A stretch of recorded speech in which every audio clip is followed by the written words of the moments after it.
ప్రభువైన యేసుక్రీస్తు నామంలో అందరికీ వందనాలు తెలియజేసుకుంటున్నానండి. ఈరోజు నేను మీ ముందుకు రావడానికి గల కారణం ఏంటంటే, ఒకరు వాట్సాప్‌లో ఒక ప్రశ్న అడిగారనమాట. మనము ఆ ప్రశ్నకు సమాధానం చెప్పలేదనుకోండి, వీళ్ళకు సమాధానాలు తెలీదు, వీళ్ళేదో గుడ్డిగా ఫాలో అయిపోతున్నారు, వీళ్ళంతా గొర్రెలు, ఇలా రకరకాలుగా వాళ్ళు అనుకునే అవకాశం ఉందనమాట. మనకు సమాధానం తెలిసినా సరే, ఖచ్చితంగా చెప్పడం మంచిదనమాట. ఎందుకంటే కొంతమంది దానివల్ల అపార్థాలు చేసుకునే అవకాశాలున్నాయి.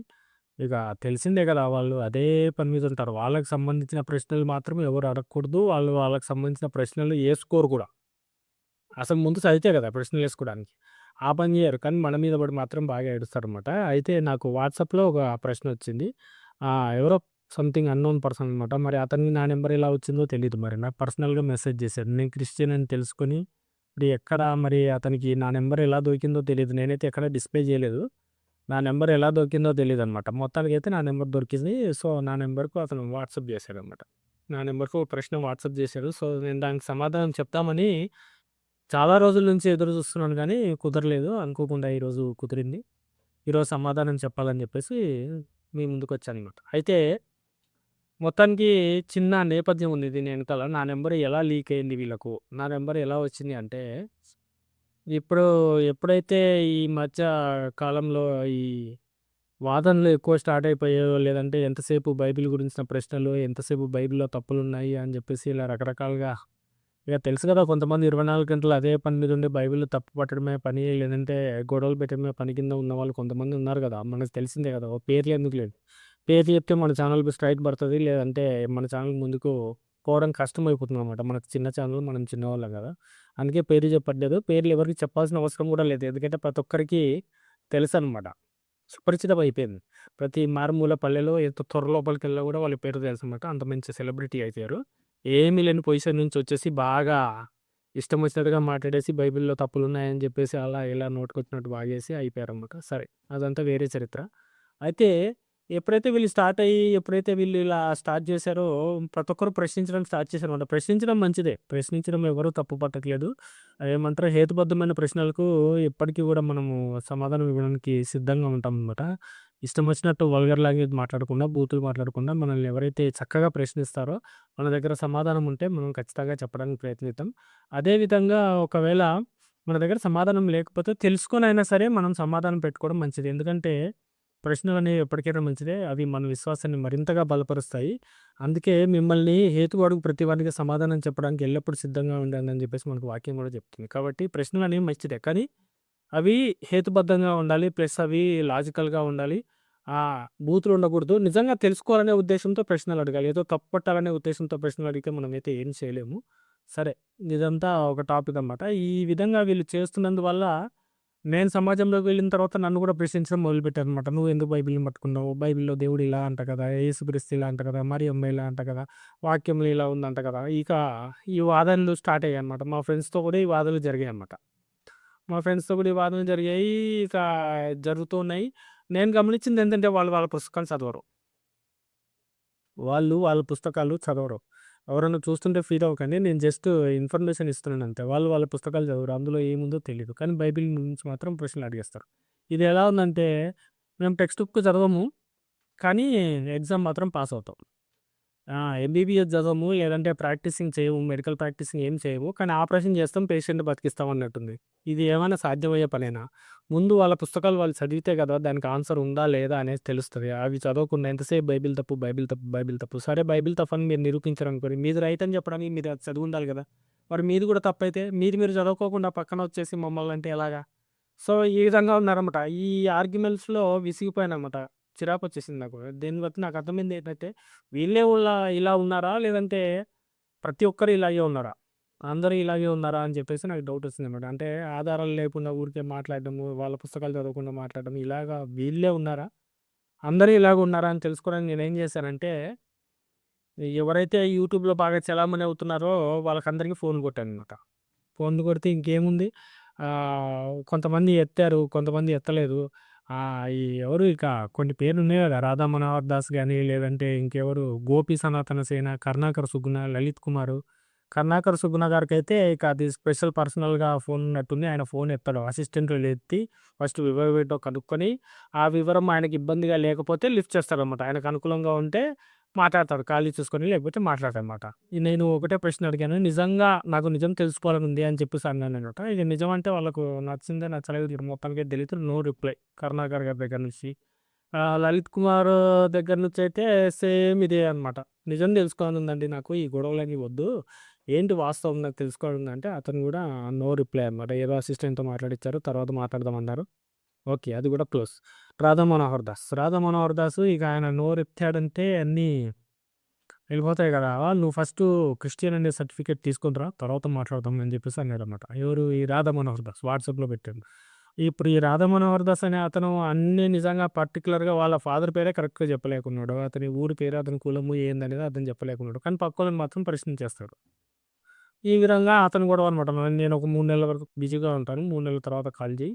అది కూడా సర్టిఫికేట్ తీసుకొనొచ్చి కాల్ చెయ్యి, లేకపోతే కాల్ చెయ్యి. ఇతనేదో సర్టిఫికేట్ పట్టుకొని తిరుగుతున్నాడు. ముందు ఇతని తండ్రి పేరు, ఇతని పేరు పూర్తిగా చెప్పకుండా ఏదోదో పేరు మార్చేసుకొని, ఇతను అందరిని మోసం చేసుకొని తిరుగుతున్నాడు. ఇతనికి లేదు గానీ, ఇతను మాత్రం అందరిని అడుగుతాడు. ఏదో సర్టిఫికేట్‌కు మాత్రానికి సంబంధం ఏంటసల ఏదో రకంగా టాపిక్‌ని డైవర్ట్ చేయడం అనమాట. కరెక్ట్‌గా క్వెషన్‌లు అడిగేవాళ్ళు. కాసేపు ఏదో మాట్లాడినట్టున్నాడు. కాసేపు మాట్లాడాడు. కార్బన్ డేటింగ్ గురించి ఏదో చెప్పాడు. కార్బన్ డేటింగ్ అనేది ఒకటుంది తెలుసా? లక్షల సంవత్సరాల క్రితం మనుషులు పుట్టారని చెప్పేసి కార్బన్ డేటింగ్ చెప్తుంది అని చెప్పేసి రాధా మనోహర్ దాస్ అన్నాడు మనతోటి. కార్బన్ డేటింగ్ అనేది కరెక్ట్‌గా 100% నిజమని ఏంటండి ఆధారము? నాకు ఒకసారి ఆ కార్బన్ డేటింగ్ రిపోర్ట్‌లు ఏమన్నా ఉంటే నాకు పెట్టండి. అసలు లక్షల సంవత్సరాల క్రితము మనిషి పుట్టాడని చెప్పేసి నీకు పుర్ర దొరికిందంటే, ఒక మనిషి చనిపోతే, ఒక మనిషి చనిపోతే అతను భూమి పైన అలాగా వదిలేస్తే పుర్రెతో సహా, పళ్ళతో సహా మొత్తం భూమిలో కలిసిపోవడానికి 50-200 సంవత్సరాలు టైం పడుతుంది. ఆ తర్వాత అతనికి సంబంధించిన ఆనవాళ్ళు, అవశేషాలు ఏమీ ఉండవనమాట.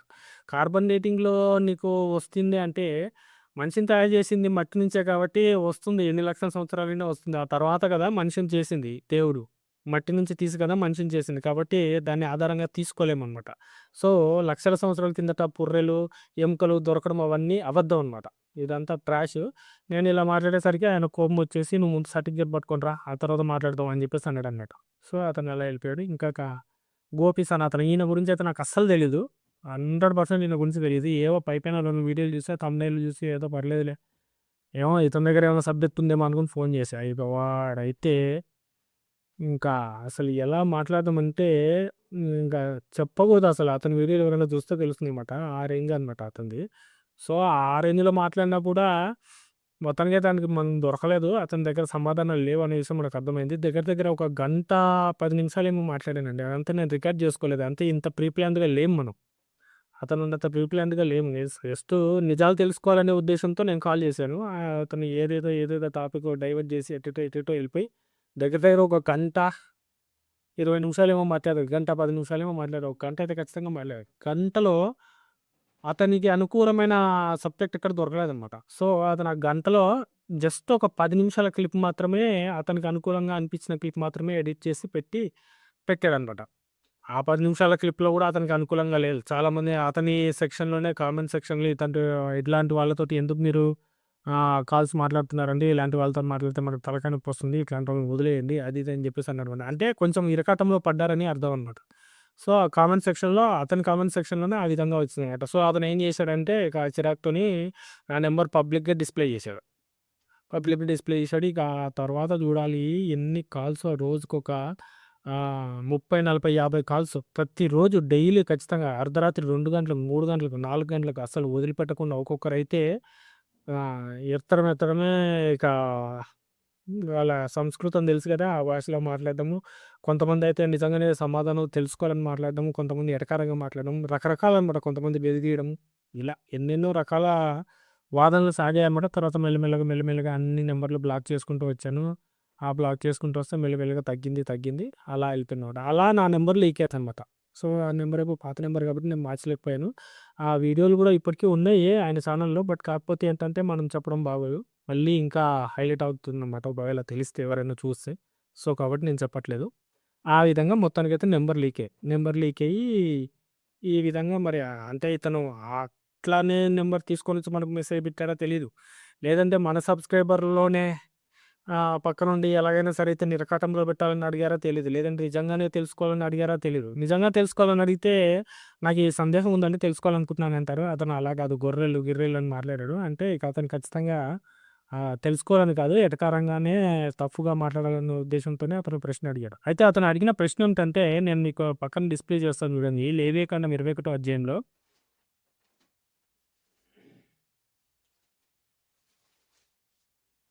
ఈ పెద్ద ఏదో ఏమో ఇంటర్నేషనల్ ప్రశ్న అడిగేసాను నేను. ఒక దీర్ఘతమ్ము పడిపోయారు అనుకుంటున్నారు. అక్కడ దేవుడు ఏం చెప్పారంటే, గుడ్డివాడిని గాని, లేదంటే ఈ కుంటివాళ్ళని గాని, లేదంటే వికలాంగులను గాని నా సన్నిధికి తీసుకురాకూడదు. ఇక్కడ మీరు నా సన్నిధి దగ్గరికి పరిశుద్ధ స్థలానికి రాకూడదు అని చెప్పేసి అంటారనమాట.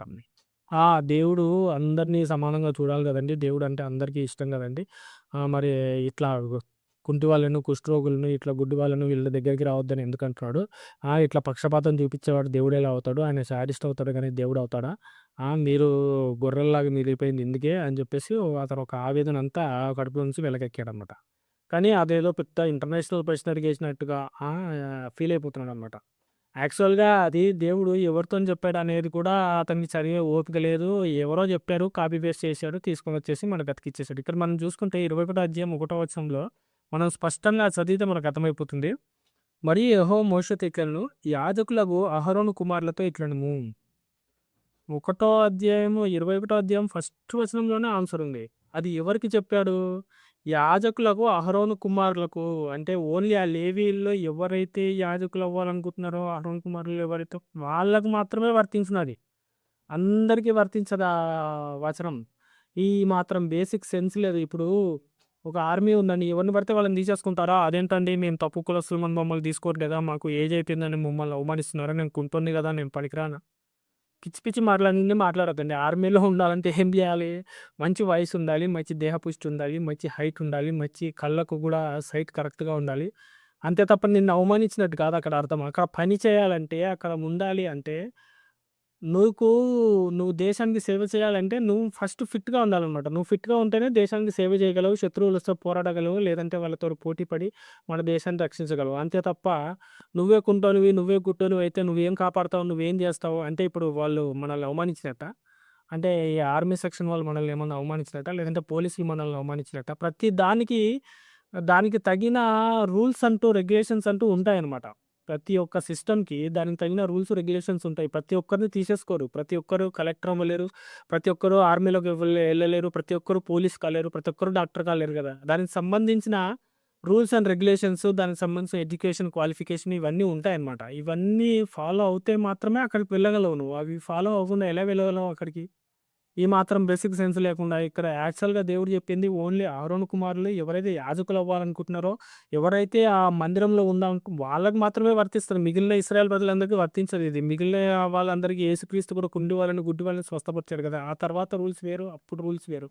అప్పుడు జస్ట్ దేవుడు చెప్పింది ఓన్లీ ఆ మందిరానికి సంబంధించిన యాజకులు ఎవరైతే ఉన్నారో వాళ్ళకి మాత్రమే వర్తించును. ఇశ్రాయేల్ జనాంగానికి మొత్తానికి వర్తించదు ఈ రూలు. ఇశ్రాయేల్ జనాంగానికి మొత్తం వర్తించదు. అది మనకు 21 అధ్యాయం 1 వచనంలోనే స్పష్టంగా కనపడుతుంది. ఆ మాత్రం జస్ట్ చదువుకోకుండా ఆ మాత్రం ఒకటి అంటే వాళ్ళు చదివే ఉంటారు. అర్థమైనా కూడా కావాలని అవతలోళ్ళకి తెలుసా తెలీదా? లేదంటే అవతలోళ్ళని ఏదో రకంగా ఇరకాటం పెట్టాలి. అవతలోళ్ళని ఏదో ఒక రకంగా అనేసి ఆనందం పొందాలనే ఉద్దేశంలో చెప్పారు.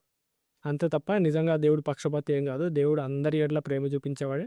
ఆయనకున్న రెగ్యులేషన్స్‌లో అప్పుడున్న పరిస్థితుల్లో అలా అన్నమాట. అప్పుడున్న పరిస్థితిలో వాళ్ళు పని చేయాలి. వాళ్ళు ఉండాలంటే ఎవరుండాలి? మంచి ఫిట్‌గా ఉన్నవాళ్ళు ఉంటేనే కదా! దేవుని సన్నిధిలో పని చేయడానికి, అటు ఇటు తిరగడానికి లేదంటే ఏదైనా అవకాశం వచ్చినప్పుడు దేవుని సేవ చేయడానికి ఉంటుంది. వీళ్ళు లేకపోతే మిగిలిన వాళ్ళు ఎలా చేయగలరు సేవ? దానివల్ల ఏమవుతుందంటే వర్క్‌కి డిస్టర్బెన్స్ అవుతుంది. దేవుని యొక్క పరిశుద్ధ స్థలం గూడా టైమింగ్ మెయింటైన్ చేయడం అనేది కుదరదు. దానివల్ల అలా చెప్పారే తప్ప, అంతే తప్ప దేవుడు పక్షపాతి కాదు. దానికున్న ఒక రెగ్యులేషన్, ఒక సిస్టమ్ అనమాట అదంతే. ఆ తర్వాత యేసుక్రీస్తు అందరిని ప్రేమించాడు. కుంటి వాళ్ళను, గుడ్డి వాళ్ళను అందరి దగ్గరికెళ్ళాడు. అందరిని స్వస్థపరిచాడు. కాబట్టి దేవుడు పక్షపాతి ఏం కాదు. అదనమాట. అది చాలా చిన్న ప్రశ్న. ఇది ప్రతి ఒక్కరికి తెలిసే ఉంటుంది. కాకపోతే ఏంటంటే, వాళ్ళు అడిగారు కదా! మనం చెప్పాలి కాబట్టి మనం చెప్పామంతే.